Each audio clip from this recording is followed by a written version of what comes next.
atualizada a nossa página das atualidades do Serviço de Língua Portuguesa de Canal África, o Tribunal Penal Internacional voltou a manifestar preocupação com a decisão do Mali, Burkina Faso e Níger de abandonarem o Estatuto do Roma.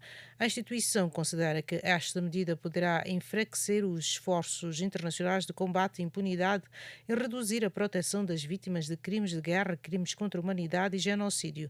Os três países, atualmente governados por juntas militares e membros da Aliança dos Estados do Sahel, justificam a decisão alegando que o tribunal serve a interesses neocoloniais e trata os países africanos de forma desigual. O debate reacende as questões sobre a credibilidade da justiça internacional e a relação entre a África e o Tribunal Penal Internacional. Para analisar as implicações da decisão destes três países e a relação entre a África e as instituições multilaterais, conversamos agora com o Dr. François Dias, jurista e analista político guinense. Muito boa noite, Dr. François, bem-vindo aqui ao programa. Boa noite e obrigado. Sim, Dr. François, qual é o alcance jurídico e político da decisão do Mali, Burkina Faso e Níger de abandonarem o Tribunal Penal Internacional? Bom, é o início de uma reação africana, de uma reação africana, portanto, nós temos que aguardar para confirmar efetivamente que os países africanos estão naquilo que nós podemos chamar de despertar da consciência para efetivamente poderem, de facto, ocupar dos assuntos que lhe dizem respeito, porquanto ocupar dos assuntos da CPI é perder tempo, porquanto não ocupa dos assuntos globais. E, nessa medida, nós pensamos que alguns países poderão estar sob medo da proteção internacional, outros poderão estar sob medo da intenção que esta despedida poderá provocar ao nível da CPI. Sim, doutora. E os três países acusam o tribunal de ser um instrumento de influência neocolonial. Estas críticas têm fundamento ou refletem, sobretudo, divergências políticas entre os governos militares e a comunidade internacional? Esses fundamentos têm legitimidade na medida em que o Tribunal Penal Internacional, se nós formos ver, até hoje julgou quase 90% dos seus crimes apenas sediados em África. Os crimes mais grandes, nomeadamente os países, os Estados Unidos da América, Rússia,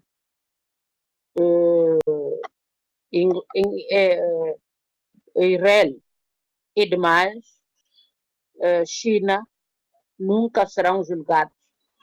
Daí que nós não compreendemos qual é o interesse em o Tribunal Penal Internacional continuar a vigorar na medida em que os crimes praticados por esses países representam, na medida em que esses países, mesmo que não forem crimes de maior prevalência, representam, na medida em que nós podemos dizer, na questão do julgamento daquilo que tem a ver com a legitimidade e a legalidade da intervenção do Tribunal Penal Internacional, representam de facto uma necessidade de alargamento da intervenção do Tribunal Penal Internacional. Sim, e como poderá esta decisão influenciar as relações entre a Aliança dos Estados do Sahel, a União Africana, a CEDEAO e os parceiros internacionais? Bom, como eu disse atrás, muitos países poderão não, se,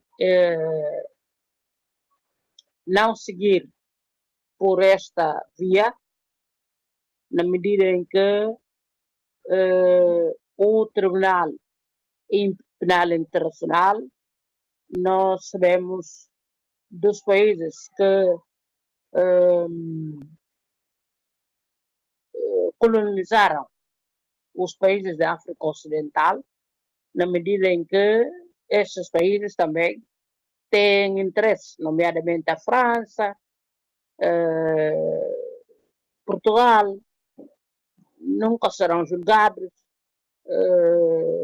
Países Baixos, daí que esses países vão continuar a incentivar os países africanos a continuar neste Tribunal Penal Internacional, sabendo que nunca serão julgados, mas o facto do Burkina Faso, Níger e Mali começarem com isto significa que mais cedo ou mais tarde os países africanos acabarão por se desligar deste tribunal e, consequentemente, a maioria dos países das Nações Unidas acabarão por se desvincular. Mas o impacto que nós temos que esperar é de um dia vir a haver uma reconfiguração do Tribunal Penal Internacional, mas de outra forma, na medida em que nós precisamos de uma instância internacional, mas não desta forma. Muitíssimo obrigada, Dr. Françoal, pelas suas análises e continuação de uma boa noite para si. Obrigado, obrigado. E estas foram as palavras do Dr. Françoal Dias, jurista e analista político guineense, falando-vos a partir da cidade de Lisboa, Portugal. E fica a seguir com João Iabalá com as notícias da economia.